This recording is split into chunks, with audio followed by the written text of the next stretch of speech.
Nobody knows when or by whom martinis were invented. We know that they go back to more or less the middle of the 19th century in certain ways.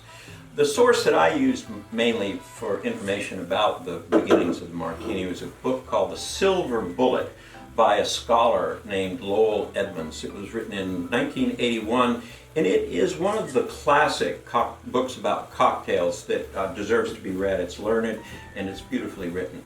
Anyway, Edmonds points out that the first reference he can find to anything that, well, let me back up just a bit. Edmonds first points out that we were not a gin drinking nation. Instead, what we preferred to do was to make our spirits out of whatever was handy locally. So, for example, in New England, where we are now, we live in New Hampshire, by the way.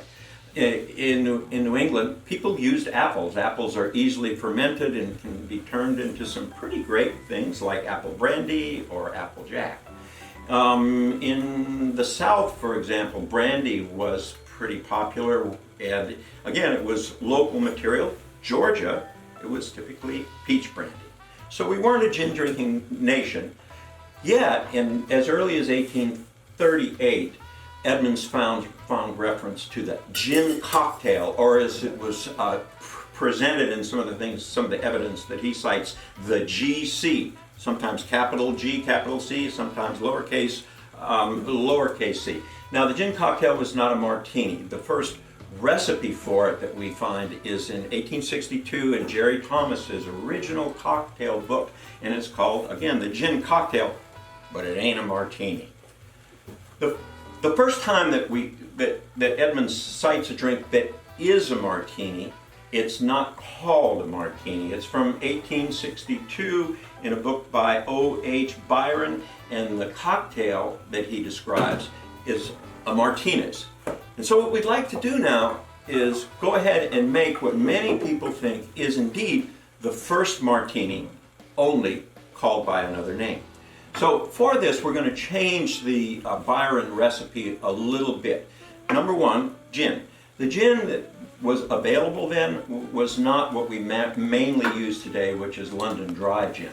It was called Old Tom Gin. Old Tom Gin is sweeter than London Dry Gin and disappeared for a lot of the 20th century, and now in the cocktail renaissance that we're lucky enough to be part of, it's come back, and we have Old Tom Gin in various incarnations. The one that we're using today is called Bar Hill.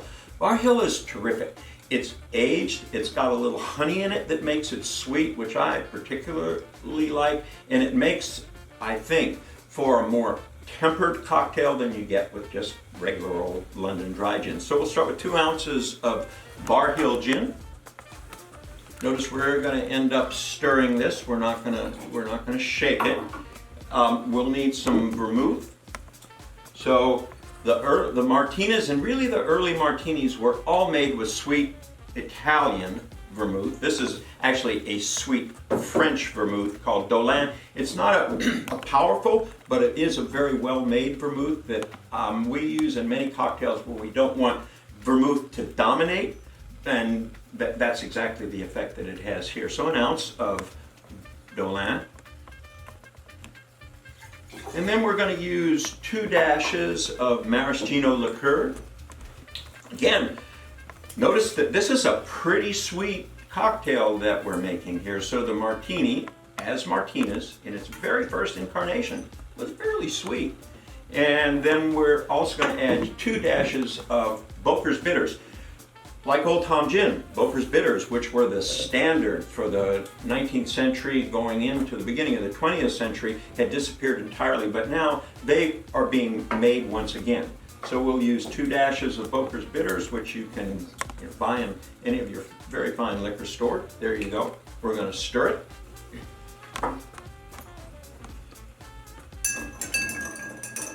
Make it good and cold. Just to point out, Alex has got 1 big cube in there. We like those a lot, and in later episodes we'll talk about those big cubes, how to make them and why they're such a delightful presence in cocktails. And he'll strain this into our cocktail glass. Now, I know I shouldn't do this, but I'm going to digress for a minute about cocktail glasses. Back in the days, when I was trying to refine my taste for martinis, I used this very cocktail glass all the time. This is a hand-blown cocktail glass. Somebody gave it to us because we never buy such things. It's so expensive. It cost quite a bit of money. So, but what I would do is I'd make the martini behind the bar in our bar, and then I'd take it to an armchair where I would sit in front of a wood stove on a cold winter night.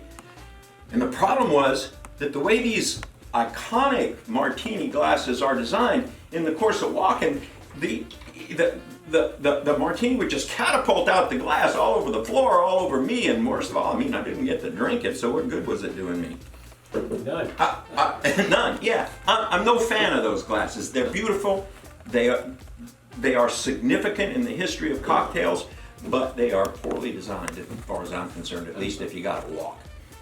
Oh, so sorry, we'll get back to the martini. So Alex has now added a twist of lemon, rubbed a little bit around the edge, which I particularly like, and because I'm the head bartender here, I get to try it.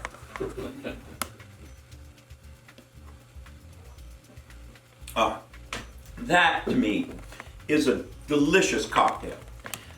I'll say that if the martini had stopped its development right then and there in 1862.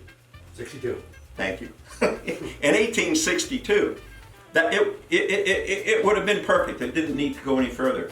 And the main point being here is you should maybe consider pouring yourself a Martinez